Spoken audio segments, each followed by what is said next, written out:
UP में BJP सभी 80 सीटों पर चुनाव जीतना चाहती है और उसको लेकर पश्चिमी उत्तर प्रदेश में एक ऐसा चक्रव्यूह रचने की कोशिश कर रही है ताकि उसमें परिंदा भी पर ना मार पाए। खास बातचीत करने के लिए हमारे साथ बीजेपी के प्रदेश अध्यक्ष भूपेंद्र चौधरी जी हैं। चौधरी, अभी आपने एक बात कही थी कि 14 सीटें ऐसी हैं कि जो हार गए थे, इस बार उनको जीतने के लिए पूरा फोकस किया जा रहा है, उसमें पश्चिम की भी कुछ सीटें हैं। निश्चित रूप से पिछले लोकसभा चुनाव में हम 64 सीटें भाजपा मोदी जी के नेतृत्व में जीती थी, 16 सीटें बीजेपी हारी।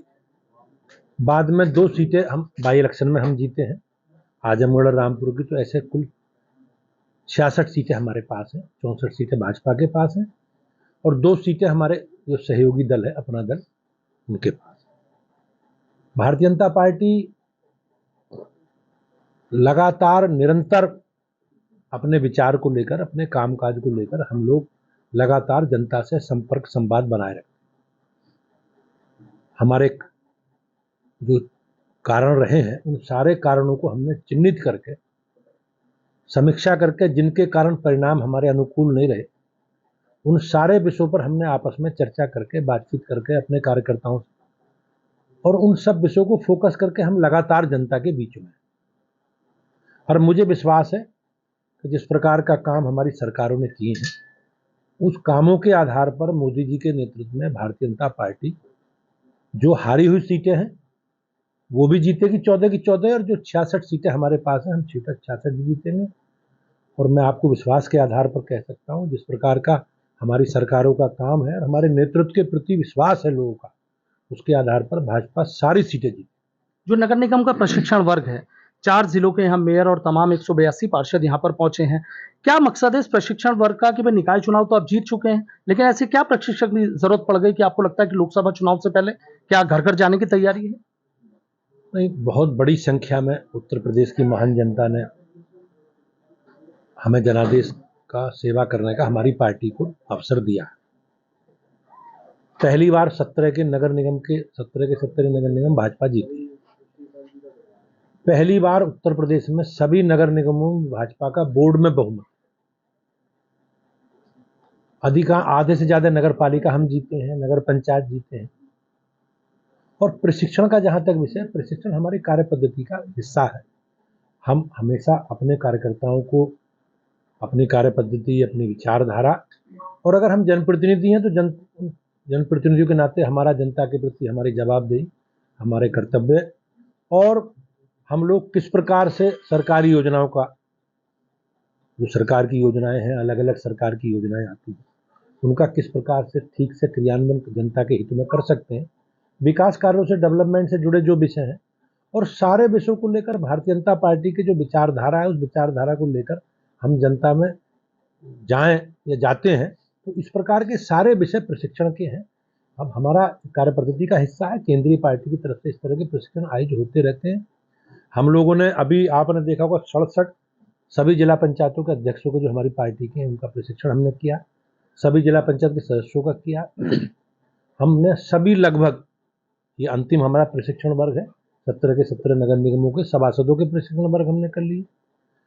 अब कुछ समय बाद समय मुझे पता नहीं, लेकिन बहुत जल्दी हम लोग नगर पालिका के, नगर पंचायत और मेयर के सब चेयरमैनों को, मेयर के और नगर पालिका के अध्यक्षों का प्रशिक्षण वर्ग एक दिन का हम लखनऊ करेंगे।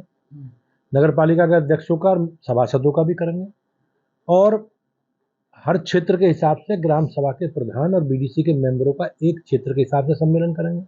और अभी बहुत जल्दी ब्लॉक प्रमुखों का प्रशिक्षण हम लोग करेंगे। अच्छा, जिस तरीके से पश्चिम उत्तर प्रदेश में समाजवादी पार्टी आरएलडी का गठबंधन है, लेकिन जिस तरीके से कह रहे हैं कि पश्चिम की हवा बदल रही है, खतौली हम जीते हैं, घोसी हम जीते हैं, तो अब तो हमारा विजय रथ निकल पड़ा। कितनी इसमें सच्चाई है और दावों में कितना दम है? लोकतंत्र में सबको अपनी बात जनता के बीच में रखने का अधिकार है।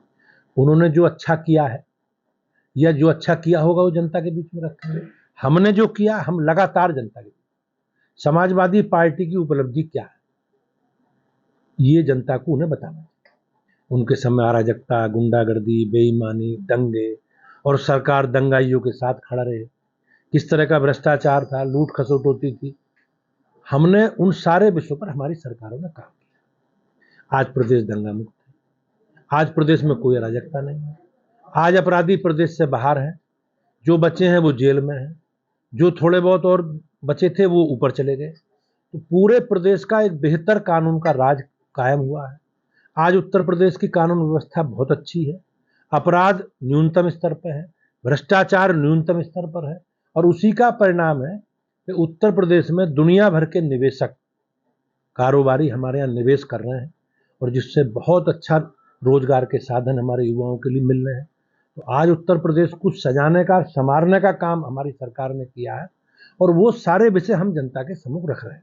सनातन धर्म पर लेकर जिस तरीके से टिप्पणी की जा रही है, आप देख रहे हैं स्वामी प्रसाद मौर्य के अचानक से ऐसा बयान आता है कि क्या उसके मायने निकाले जा रहे हैं? आपको लगता है कि 2024 में इसका असर पड़े? देखो, समाजवादी पार्टी का और कांग्रेस का जो चरित्र रहा है, आपने देखा कांग्रेस ने कभी भी भगवान राम के अस्तित्व को माना नहीं। भगवान के राम के अस्तित्व को नकारने का काम कांग्रेस पार्टी ने। अयोध्या में भगवान श्री राम के जन्म स्थान पर मंदिर ना बने, इसका प्रयास लगातार माननीय न्यायालय में कांग्रेस के लोग, कांग्रेस के नेता करते रहे।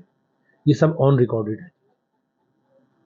अयोध्या में निहत्थे कार सेवकों पर जो कार सेवा करने गए समाजवादी पार्टी के मुलायम सिंह जी की सरकार ने किस प्रकार से उनका नरसंहार करने का काम, समाजवादी पार्टी के और ये विपक्षी दलों के लोग किस प्रकार से हमारी धार्मिक पुस्तकों के बारे में, ग्रंथों के बारे में टिप्पणी करते हैं, तो ये सब जग जाहिर, सर्वविदित है इनकी आस्था किस प्रकार की है, और ये जनता, देश की जनता सब जानती है।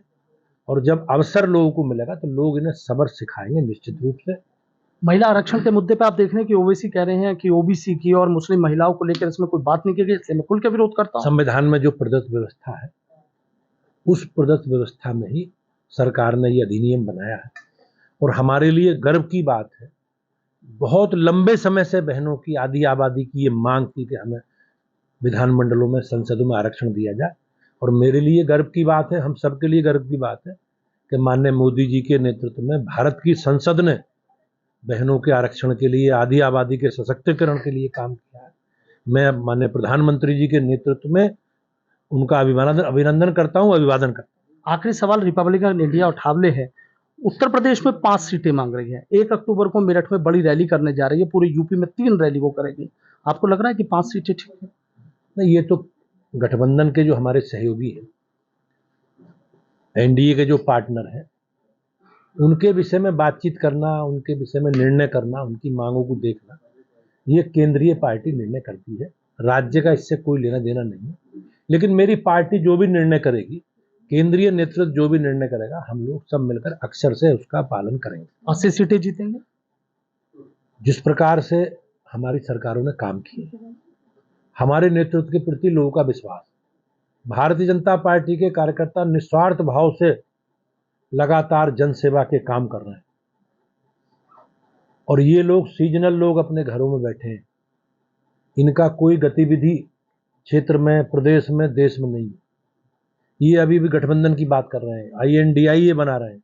इनसे पूछो, मध्य प्रदेश, छत्तीसगढ़, राजस्थान विधानसभा में चुनाव हो रहे हैं, तो क्या हम अभी गठबंधन में जाएंगे? किस बात का गठबंधन करेंगे जी?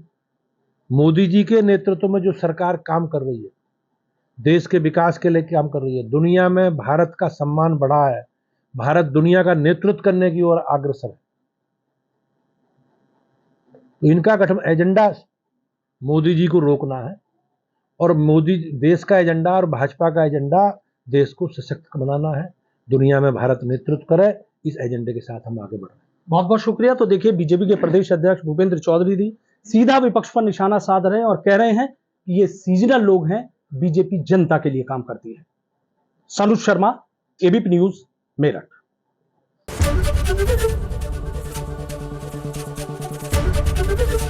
ABP गंगा, खबर आपकी, जुबान आपकी।